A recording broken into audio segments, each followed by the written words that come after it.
56세 최영희 씨는 유방암 진단을 받았을 때 세상이 무너지는 줄 알았다. 수술과 항암 치료를 받으며 몸은 물론 마음까지 망가져갔다. 매일 밤 잠들기 전 죽음에 대한 두려움에 떨어야 했다. 왜 하필 나에게? 앞으로 얼마나 더 살 수 있을까? 이런 생각들이 머릿속을 맴돌며 괴롭혔다. 그러던 중 지인의 권유로 템플스테이에 참여하게 되었다. 그곳에서 만난 스님은 최영희 씨에게 이렇게 말씀하셨다. 병이 있다고 해서 마음까지 병들 필요는 없습니다. 부처님께서는 2500여 년 전부터 질병과 고통에 대해 깊이 있는 가르침을 주셨다.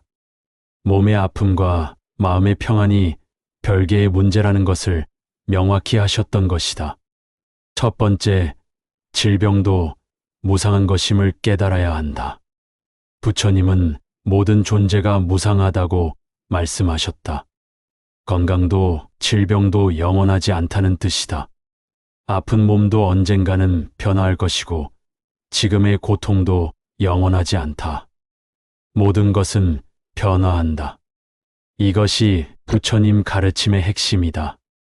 암 환자인 박정수 씨는 이 깨달음으로 마음의 평안을 얻었다.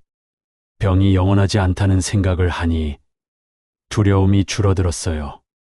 좋아질 수도 있고 나빠질 수도 있지만 지금 이 순간이 전부가 아니라는 걸 알게 됐어요. 무상함을 받아들이면 현재의 고통에 매몰되지 않는다. 변화할 것이라는 희망을 갖게 되고 지금 이 순간에만 집중할 수 있다. 두 번째, 몸과 마음을 분리해서 바라보는 지혜가 필요하다. 부처님은 몸과 마음이 하나가 아니라고 가르치셨다. 몸이 아프다고 해서 반드시 마음까지 아플 필요는 없다. 몸은 병들었지만 마음은 건강할 수 있다. 이것이 부처님의 지혜다. 당뇨병으로 10년째 투병 중인 김순자 씨의 이야기다. 처음에는 병 때문에 우울하고 화도 많이 났어요. 그런데 부처님 말씀을 듣고 나서 생각이 바뀌었어요. 몸은 아프지만 마음만큼은 평안하게 유지하려고 노력하고 있어요. 실제로 같은 병을 알아도 마음가짐에 따라 삶의 질이 완전히 달라진다. 몸의 고통과 마음의 고통을 분리해서 생각하는 것이 중요하다. 세 번째, 집착을 버리면 고통이 줄어든다. 부처님은 모든 고통의 원인이 집착에 있다고 하셨다. 건강에 대한 집착, 완치에 대한 집착이 오히려 더 큰 고통을 만든다. 반드시 나아야 한다는 강박관념이 스트레스가 되고 왜 나만 아픈가라는 생각이 분노와 원망을 만든다. 간암 환자였던 이철수 씨는 집착을 버린 후 오히려 편안해졌다. 처음에는 꼭 살아야 한다는 생각에 사로잡혀 있었어요.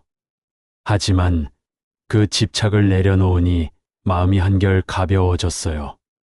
결과는 하늘에 맡기고 지금 할 수 있는 것에만 집중하게 됐어요.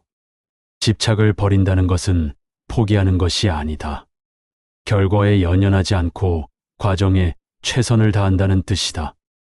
네 번째, 감사하는 마음으로 현재를 받아들여야 한다.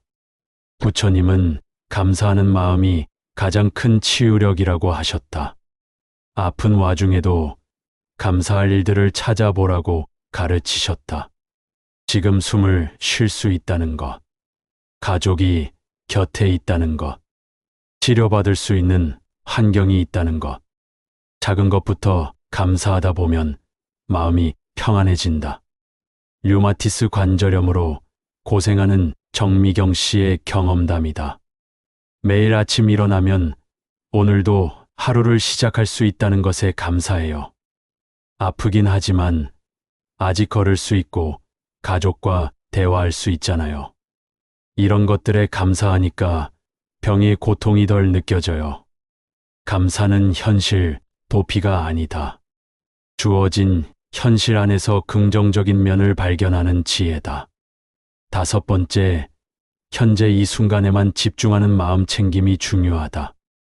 부처님은 과거를 후회하거나 미래를 걱정하지 말고 현재에 집중하라고 하셨다. 병이 있을 때 특히 이 가르침이 중요하다. 언제까지 살 수 있을까라는 미래의 걱정, 왜 미리 건강관리하지 못했을까라는 과거의 후회, 이런 생각들이 현재의 고통을 더 크게 만든다. 알츠하이머 초기 진단을 받은 박영수 씨는 현재에 집중하는 연습을 하고 있다.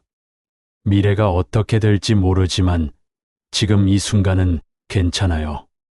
오늘 맛있는 밥을 먹을 수 있고 가족과 대화할 수 있어요. 내일 일은 내일 생각하기로 했어요. 현재에 집중하면 불안과 두려움이 줄어든다. 지금 이 순간의 작은 행복들을 발견할 수 있다. 6번째, 자비로운 마음으로 자신을 대해야 한다. 부처님은 자신에게도 자비로운 마음을 가져야 한다고 하셨다. 병든 자신을 원망하거나 자책하지 말고 따뜻하게 보살피라고 하셨다. 내 몸이 지금까지 얼마나 열심히 일했는가. 지금도 병과 싸우며 최선을 다하고 있지 않은가.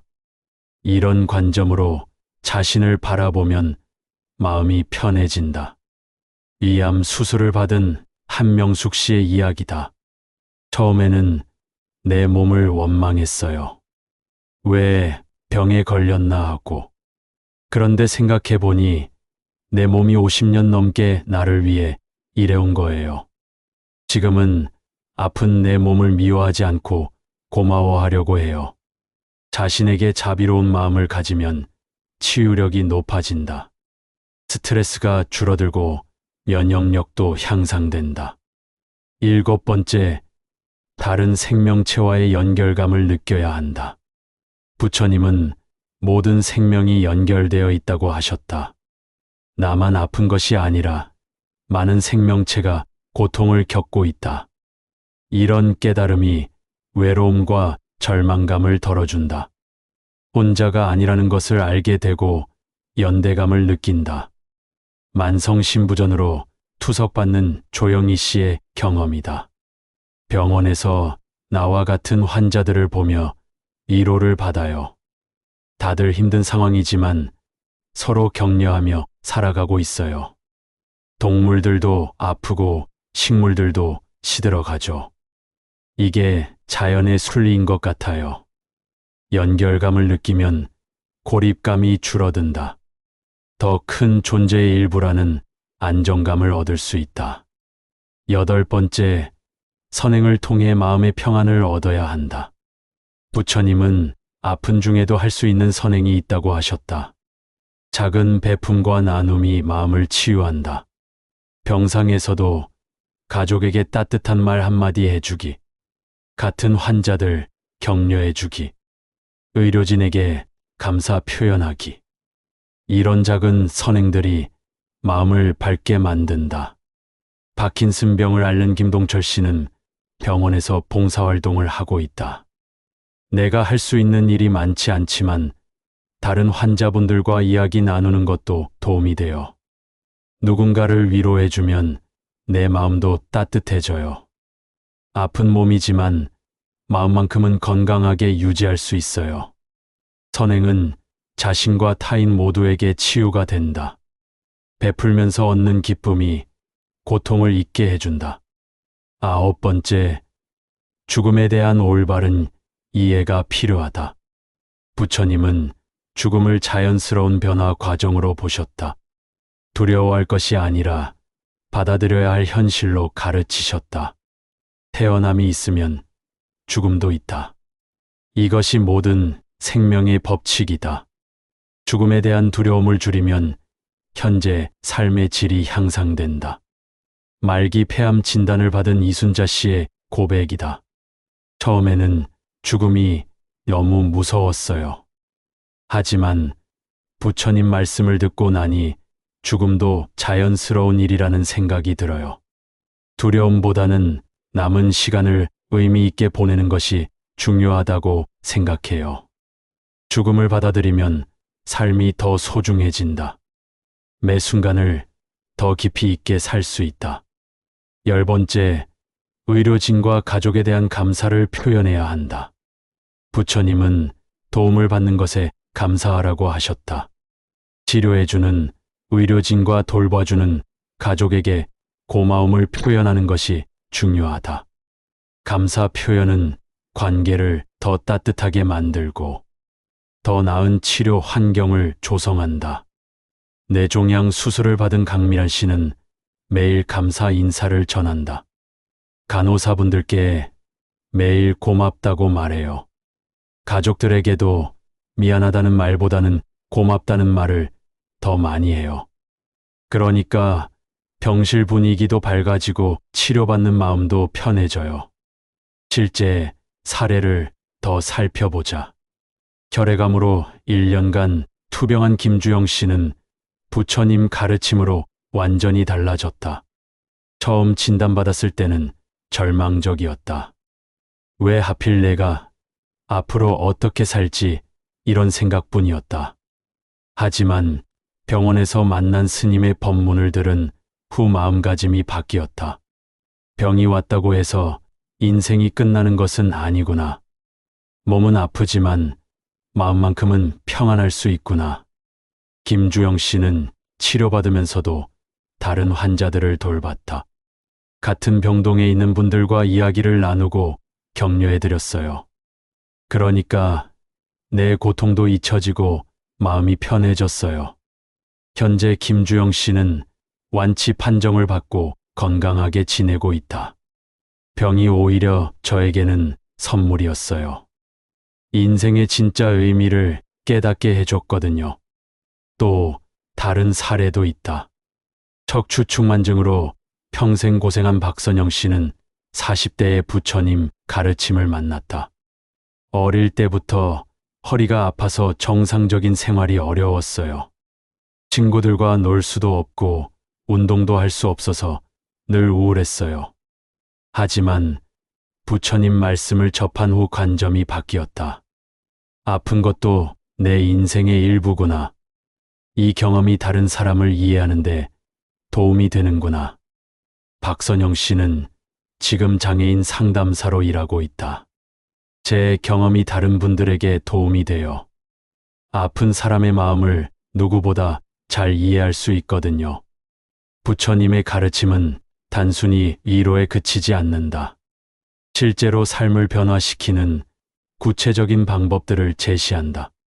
병이 있어도 행복할 수 있다. 아픔이 있어도 평안할 수 있다. 이것이 부처님이 보여주신 진리다. 중요한 것은 이런 가르침을 머리로만 이해하는 것이 아니라 실제 삶에서 실천하는 것이다. 매일 조금씩이라도 마음 챙김을 연습하고 감사하는 마음을 기르고 집착을 내려놓는 연습을 해야 한다. 그러면 점차 몸의 고통과 마음의 평안이 별개라는 것을 깨닫게 된다. 병이 있어도 충분히 의미 있는 삶을 살 수 있다는 것을 알게 된다. 부처님의 마지막 말씀도 이와 관련이 있다. 모든 것은 변화한다. 게으르지 말고 정진하라. 병도 변화한다. 고통도 변화한다. 지금의 상황이 영원하지 않다. 그러니 절망하지 말고 지금 이 순간 할 수 있는 최선을 다하자. 몸이 아파도 마음만큼은 건강하게 지키자. 이것이 2500년 전부터 내려오는 부처님의 지혜이자 오늘날에도 여전히 유효한 삶의 가르침이다. 질병과 아픔 속에서도 평안을 찾을 수 있다.